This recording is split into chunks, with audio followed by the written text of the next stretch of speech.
Prince Joseph എന്ന് പറയുന്ന ഒരു സഹോദരൻ ഫേസ്ബുക്കിലിട്ട ഒരു പോസ്റ്റ്, അതായത് പെരുന്നാൾ ആശംസകൾ കുറിച്ചുള്ള ഒരു പോസ്റ്റ്. എന്റെ ജീവിതത്തിൽ ഇതുപോലൊരു മനോഹരമായ, ഞാൻ ലൈഫിൽ ഇതുപോലൊരു മനോഹരമായ പെരുന്നാൾ ആശംസകൾ ഒരാളിൽ നിന്ന് ഞാൻ വായിച്ചിട്ടില്ല. അത് നിങ്ങൾ ഓരോരുത്തരും, ഹിന്ദു, മുസ്ലിം, ക്രിസ്ത്യൻ, ഭേദമന്യേ എല്ലാവരും ഇത് സ്കിപ്പ് ചെയ്യാതെ ഒന്ന് കേട്ടു. കേരളത്തിലെ ഏറ്റവും വലിയ ആഘോഷങ്ങളിലൊന്നാണ് ഓണം. എന്നാൽ കഴിഞ്ഞ ഓണക്കാലത്ത് മാത്രം മലയാളി കുടിച്ചു തീർത്തത് 970 കോടി രൂപയുടെ മദ്യമാണ്. ഹൈന്ദവ ഗ്രന്ഥങ്ങളിൽ ഒന്നും മദ്യം കഴിച്ച് ആഘോഷിക്കണമെന്ന് പറയുന്നില്ലെങ്കിലും ഒരാഘോഷത്തിന്റെ പേരിൽ ഇത്രയും ഭീമമായ തുക നാം ലഹരിക്കായി ചിലവാക്കുന്നു. അതേപോലെ ക്രിസ്മസിന് കണക്കെടുത്താലും ചിത്രം വ്യത്യാസമല്ല. യേശുവിന്റെ നാമത്തിലുള്ള ഈ ആഘോഷവേളയിൽ 330 കോടി രൂപയുടെ മദ്യമാണ് വിറ്റൊഴിക്കുന്നത്.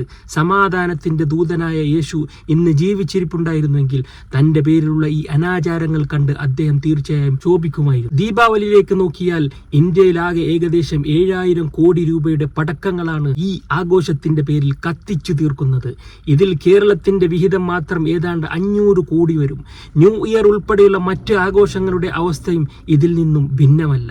എന്നാൽ ഇതിനിടയിൽ ആരും ശ്രദ്ധിക്കാതെ പോയ വലിയൊരു സാമൂഹിക വിപ്ലവം കഴിഞ്ഞ ദിവസം നടന്നു. ക്രിസ്മസിന് നാം മദ്യത്തിനായി ചിലവാക്കുന്ന തുകയ്ക്ക് സമാനമായ ഒരു തുക, അതെ, പാവപ്പെട്ടവർക്കായി വിതരണം ചെയ്തുകൊണ്ടാണ് ഒരു സമൂഹം ചെറിയ പെരുന്നാൾ ആഘോഷിച്ചത്.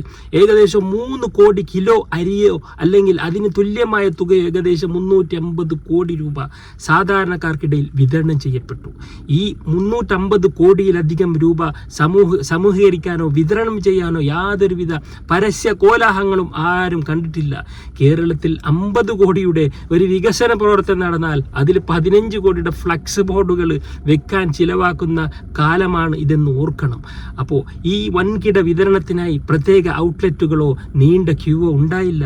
ഒരിടത്തും ട്രാഫിക് ബ്ലോക്കുകൾ പോലും സൃഷ്ടിക്കപ്പെട്ടിട്ടില്ല. ഇത്രയും വലിയ ഒരു വിതരണത്തിന് പിന്നിൽ ആരായിരിക്കും ബ്രാൻഡ് അംബാസിഡർ? Brand ambassador? അതെ, 1400 വർഷങ്ങൾക്ക് മുമ്പ് അറേബ്യൻ മരുഭൂമിയിൽ ഒട്ടകത്തിന്റെ മൂക്കുകയർ പിടിച്ച് നടന്ന ഒരു മനുഷ്യൻ മറ്റാരുമല്ല, പ്രവാചകൻ മുഹമ്മദ് മുസ്തഫ സല്ലല്ലാഹു അലൈഹി വസല്ലം. വിനയത്തിന്റെ ഉദാത്ത മാതൃകയായിരുന്നു അദ്ദേഹം. സമൂഹത്തിന്റെ നെറുകയിൽ താൻ കടന്നു വരുമ്പോൾ അനുചരന്മാർ എഴുന്നേറ്റ് നിൽക്കുന്നത് പോലും അദ്ദേഹം വിലക്കിയിരുന്നു. അദ്ദേഹത്തിന്റെ ചില വചനങ്ങൾ കോടിക്കണക്കിന് മനുഷ്യർ നെഞ്ചിലേറ്റുന്നതിന്റെ സാക്ഷ്യമാണ് നാം ഇന്ന് കാണുന്ന ഈ വിപ്ലവം. കാലം പുരോഗമിച്ചിട്ടും ശാസ്ത്രം വളർന്നിട്ടും അന്ന് കല്ലുകളിലും ഓലകളിലും കുറിക്കപ്പെട്ട ആ വചനങ്ങൾ അണുവിട മാറാതെ ഇന്നും പ്രയോഗത്തിലിരിക്കുന്നു എന്നത് ചരിത്ര സത്യമാണ്. ഇത്ര വലിയൊരു മാനവിക വിപ്ലവം നടന്നിട്ടും അതിനെ ചെറിയ പെരുന്നാൾ എന്ന് വിളിക്കുമ്പോഴാണ് എനിക്ക് പ്രയാസം തോന്നുന്നത്. ആഘോഷങ്ങൾക്ക് പിറ്റേന്ന് മദ്യവിൽപ്പനയുടെ റെക്കോർഡ് കണക്കുകൾ വലിയ വാർത്തയാക്കുന്ന മാധ്യമ പ്രവർത്തകർ പാവങ്ങൾക്കിടയിൽ നടന്ന ഈ ബഹുത്തായ സക്കാത്ത് വിതരണത്തെ കാണാതെ പോകുന്നത് എന്തുകൊണ്ടാണ്? എന്താണ് ഈ സക്കാത്തിന് പിന്നിലെ ചേതോ വികാരം? ഒരു മാസം നീണ്ടുനിന്ന വൃതാനുഷ്ഠത്തിനിടയിൽ അറിഞ്ഞോ അറിയാതെയോ സംഭവിച്ചു പോകുന്ന ചെറിയ വീഴ്ചകൾ അയൽക്കാരോട് കാണിച്ച് പരിഹരിക്കാനോ, പരിഹാസമോ കോപം മറ്റോ ആകാം. പരിഹാരമായി ദൈവം കൽപ്പിച്ച പ്രായശ്ചിത്തമാണ് ഈ ദാനം. ഈ തുക പള്ളികളിലെ പുരോഹിതന്മാർക്ക് നൽകാനാവില്ല, മറിച്ച് നിങ്ങളുടെ ചുറ്റുമുള്ള പാവപ്പെട്ടവർക്ക് നേരിട്ട് എത്തിച്ചു നൽകാനാണ് കൽപ്പന. വിഭജനമില്ലാത്ത സ്നേഹവും സൗഹൃദവും സന്തോഷവും നിറഞ്ഞ ഒരു പുതിയ ലോകക്രമത്തിനായി നമുക്ക് പ്രാർത്ഥിക്കാം. ഏവർക്കും ഹൃദയം നിറഞ്ഞ പെരുന്നാൾ ആശംസകൾ. പ്രിൻസ് ജോസഫ് നിങ്ങളെ സല്യൂട്ട് ചെയ്യുകയാണ്. നിങ്ങളെപ്പോലുള്ള മനുഷ്യർ അള്ളാഹു അനുഗ്രഹിക്കട്ടെ, ആഫിയത്തും ആരോഗ്യം ദീർഘായുസ് നൽകട്ടെ. അദ്ദേഹം പറഞ്ഞത് നമ്മൾ ചിന്തിക്കേണ്ട വിഷയമാണ്. അദ്ദേഹം ഒരു മതത്തിന് കളിയാക്കി പറഞ്ഞതല്ല. ഒരു മതവും മദ്യം കുടിച്ചിട്ട് ആഘോഷിച്ച് കളയാൻ വേണ്ടി പറയുന്നില്ല. അതേപോലെ ഇസ്ലാമില് ഇദ്ദേഹം പറഞ്ഞ ഈ സക്കാത്ത്, അത് വെറും ഫിത്ർ സക്കാത്ത്. 30 നോമ്പ് നോറ്റ ഒരാൾ ഫിത്ർ സക്കാത്ത് നിർബന്ധമായി കൊടുക്കണം. 2.5 കിലോ 3 കിലോ 2.5 കിലോ അരി അവന് പാവപ്പെട്ടവർക്ക് അത് അരിയായി തന്നെ കൊടുക്കണം. ഇല്ലേക്കും അവിടെ പോയി തന്നെ അവനെ ഏൽപ്പിക്കണം. അത് ഫിത്ർ സക്കാത്തിന്റെ കണക്കാണ് പറഞ്ഞത്. അതല്ലാതെ 2.5% ഓരോ മനുഷ്യനും സക്കാത്ത് കൊടുക്കുന്നതിന്റെ കണക്ക് അദ്ദേഹം ഇതിൽ പറഞ്ഞിട്ടില്ല. അപ്പൊ അതിന്റെ കണക്ക് എത്രയാകും? സ്വതക്ക അതിന്റെ കണക്ക് എത്ര കോടിയാവും? അതൊന്നുമല്ല, ഫിത്ർ സക്കാത്തിന്റെ 350 കോടിന്റെ അദ്ദേഹം പറയുമ്പോൾ അതിന് ഒരുപാട് നമ്മൾ ചിന്തിക്കേണ്ട വിഷയമാണ്. ഇസ്ലാം അങ്ങനെയാണ് പഠിപ്പിക്കുന്ന സ്നേഹത്തിന്റെ നെറുകുടം റസൂലുള്ളാഹി സ്വല്ലല്ലാഹു അലൈഹി വസല്ലം തങ്ങൾ നമ്മളെ സഹായിക്കാൻ, മറ്റുള്ളവരെ, നിന്റെ അയൽവാസി പട്ടിണി ഇരിക്കുമ്പോൾ അത് ഹിന്ദു ആകട്ടെ ക്രിസ്ത്യാനിയാകട്ടെ, നീ വേറെ നിറച്ചാൽ നീ മുസ്ലിം ആകില്ല എന്ന് പറഞ്ഞ ആ പെരുന്നാളിന്റെ ഈ ഒരു വലിയ സന്ദേശത്തിന്റെ കൂടെ അതും നമ്മൾ വായിക്കേണ്ടതുണ്ട്. അതിനിടയിൽ ഏറ്റവും കൂടുതൽ ആഡംബരവും പൈസ ചെലവാക്കി പൈസ പൊടിച്ചും വിവാഹം നിക്കാഹും കഴിക്കുന്നതും നമ്മുടെ അത് പറയാതിരിക്കാൻ വയ്യ, മുസ്ലിം സമുദായത്തിലാണ്. പക്ഷേ അത് ഇസ്ലാം പഠിപ്പിച്ചതല്ല. അത് ആരൊക്കെ ചെയ്യുന്നുണ്ടോ അത് ഇസ്ലാമികമല്ല. അങ്ങനെ ആഡംബരമായിട്ട് 3-4 ദിവസം കല്യാണം കൂത്താട്ടം നടക്കുന്നവർക്ക്, തോന്നിവാസം നടത്തുന്ന കല്യാണം കഴിക്കുന്നവർ അനുഭവിക്കുക തന്നെ ചെയ്യും. അവർ തന്നെ കടം വീടാൻ വേണ്ടി ഗൾഫിലേക്ക് വരുന്ന കടം തീരുന്നില്ല. അങ്ങനെ ഒരുപാട് ബുദ്ധിമുട്ടു. ഇത് ഇസ്ലാം പറഞ്ഞതല്ല. അത് ഓരോരുത്തരും അവൻ ചിന്തിക്കാതെ ദീനില്ലാതെ ചെയ്യുന്ന, ദീന് ഉത്തരവാദിയല്ല. ഇസ്ലാമിന്റെ നിക്കാഹ് എന്ന് പറയുന്നത് ചുരുങ്ങിയ ഒരു മഹർ അത് കൊടുക്കേണ്ടത് പുരുഷനാണ്. മഹർ കൊടുത്തിട്ട് അങ്ങോട്ട് കെട്ടിക്കൊണ്ടു. അല്ലാതെ സ്ത്രീകൾക്ക് സ്ത്രീധനം കൊടുക്കാനും ഇസ്ലാം പഠിപ്പിച്ചില്ല. ആരൊക്കെ ആ സമ്പ്രദായം കൊണ്ടുവന്നു അവരനുഭവിക്കുകയാണ്. അതിന് ഇസ്ലാം ഉത്തരവാദിയല്ല.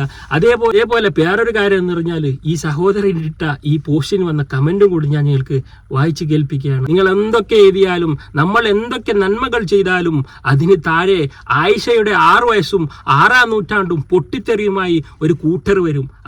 അവരാണ് ലോകത്തിലെ വിപ്ലവങ്ങൾ സൃഷ്ടിച്ചത്. ആക്ച്വലി നമ്മുടെ കൺമുന്നിൽ ഇപ്പോൾ കാണുന്നതാണ് വിപ്ലവം. അതായത് 400 ആറ്റം ബോംബ് ഉണ്ടാക്കാനുള്ള മരുന്ന് കയ്യിലിരിക്കുകയും കൂട്ടുപ്രതി ആറ്റം ബോംബ് ഇട്ട് 10 ലക്ഷത്തോളം പേരെ കൊന്നവർ മറ്റൊരു രാജ്യം ആറ്റം ബോംബ് ഉണ്ടാക്കാൻ സാധ്യതയുണ്ടെന്ന് സ്വയം മനസ്സിൽ തോന്നുകയും അറബ് രാജ്യങ്ങൾ അതിൽ കാണിച്ച് ഭീഷണിപ്പെടുത്തി അവരുടെ സമ്പത്ത് കൊള്ളയടിക്കുകയും അവരെ കീഴടക്കുകയും ചെയ്യുന്നതാണ് ആധുനിക വിപ്ലവം. മാഷാ അള്ളാഹ്, എന്തൊരു കമന്റ് ആണ് അല്ലേ. ഇന്നലെ രാത്രിയാണ് സക്കാത്തിന്റെ ആധുനിക കാലത്ത് ജീവിതത്തിന്റെ GST എന്ന് പറയാം ബാക്കി കൊടുത്ത് തീർത്തപ്പോഴാണ് സമാധാനമായത്. അത് കൊടുത്തിട്ടാകുമ്പോൾ നമുക്ക് അല്ലെ, ഫിത്ർ സക്കാത്ത് കൊടുത്തിട്ടാകുമ്പോൾ ആരും അറിയാതെ GPay വഴി കൊടുക്കുന്നവർക്ക് കൊടുത്തു തീർത്തപ്പോൾ കിട്ടിയ ഒരു ആശ്വാസം. അതേ മാഷാ അള്ളാഹ്, ആ നോമ്പ് മാത്രം നോറ്റാ പോരാ എന്ന് പ്രവാചകന വചനത്തിന്റെ സാക്ഷാത്കാരം. ഇത് എഴുതിയത് നൗഷാദ് KP എന്നൊരു കമന്റാണ്. അതും കൂടാതെ ഒരുപാട് ആൾക്കാർ നല്ല നല്ല കമന്റുമായി വന്നിട്ടുണ്ട്. അമുസ്ലിം കുളമ്പോളും നല്ല നല്ല കമന്റ് എഴുതിയിട്ടുണ്ട്. അപ്പോൾ ഞാൻ പറഞ്ഞു വരുന്നത്, ആധുനിക വിപ്ലവം എന്ന് പറഞ്ഞിട്ട് അല്ലെ, ആറ്റം ബോംബ് ഒക്കെ സ്വയം ഉണ്ടായിട്ടും ഇറാനെ ആറ്റം ബോംബ് ഉണ്ടാക്കുന്നു പറഞ്ഞിട്ട് അവിടെ പോയി ബോംബിടുകയും എന്നിട്ട് ഗൾഫ് രാജ്യങ്ങളെ തല്ലി തെളിപ്പിക്കുകയും ജൂതന്മാരുടെ ചതി നമ്മൾ അറിയാതെ പോകരുത്. അപ്പൊ ഇതൊക്കെ നല്ലൊരു അല്ലെ പോസ്റ്റ്, ചിന്തിക്കേണ്ട പോസ്റ്റാണ്. ഇസ്ലാമിനെ എന്ത് നന്മ അതൊന്നും അവർ കാണില്ല. സക്കാത്ത് സഹായിക്കുന്നതൊന്നും കാണാതെ ഈ പ്രവാചകൻ എങ്ങനെയൊക്കെ ഇകത്താൻ നോക്കും.